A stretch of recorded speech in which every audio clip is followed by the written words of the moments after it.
C'est Marianne à nouveau pour ma deuxième vidéo sur 5. Comme ça, si vous n'avez plus envie de suivre, eh ben, vous coupez court, c'est facile. Donc je vous disais que mon époux n'en peut plus, il n'en peut plus pour 1000 raisons.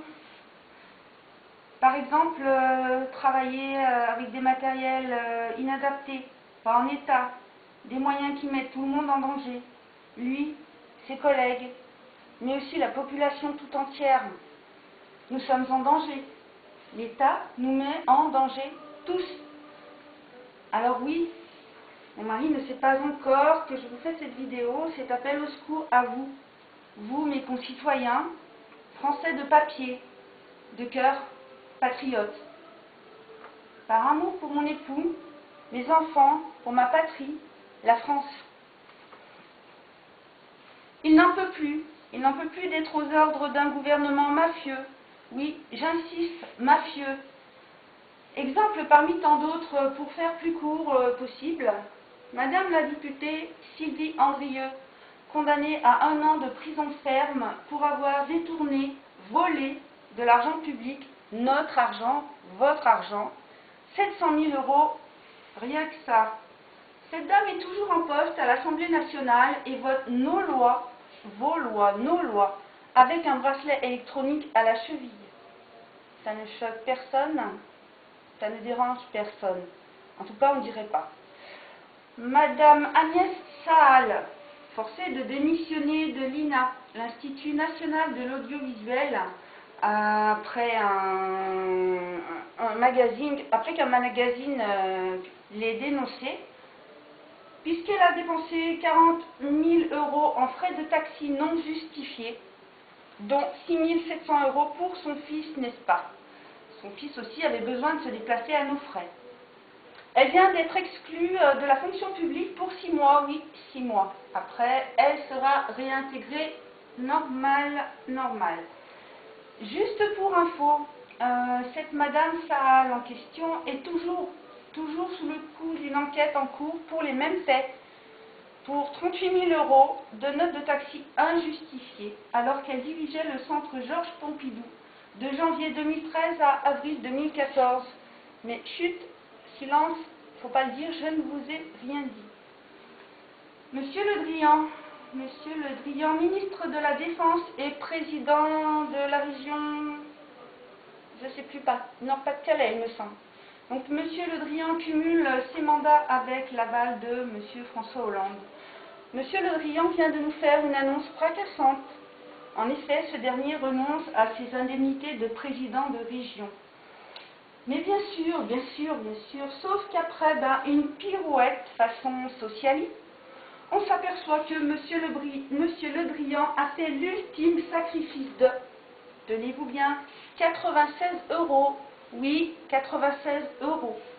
Royal, Monsieur Le Drian, vous êtes un grand seigneur. Monsieur Juppé, que dire d'un monsieur qui aura 72 ans en 2017, qui se présente aux primaires de la droite pour devenir notre prochain président de la République? Que dire si ce n'est que monsieur Juppé, vous touchez déjà votre retraite depuis vos 57 ans et demi, pour être précise, pour environ 11 700 €, toutes indemnités confondues. Pourtant, c'est bien vous qui criez haut et fort qu'en 2017, une fois élu, votre priorité sera de faire passer l'âge de nos retraites, l'âge de nos départs à la retraite à 65 ans. Monsieur Juppé, que dire, je vais peut-être parler de votre condamnation en 2004 pour des emplois fictifs. Je sais que les Français ont la mémoire courte, je me permets donc de la leur rafraîchir un peu. Française, voulez-vous vraiment mettre à la tête de l'État français un vieil homme au casier judiciaire bien rempli?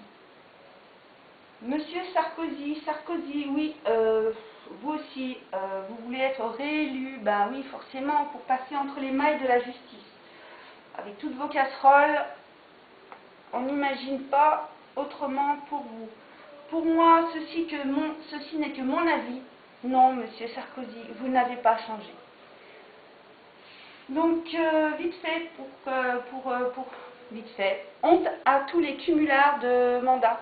Monsieur Wauquiez, entre autres, Monsieur Wauquiez, j'en passe, la liste est trop longue, n'est-ce pas?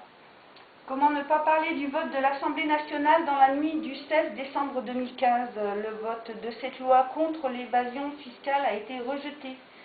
Oui, pour éviter que les grosses multinationales ou les très grosses sociétés, au lieu de payer leurs impôts en France, les mettent dans les paradis fiscaux, n'est-ce pas? Parce que nous, les descendants, nous devons payer nos impôts.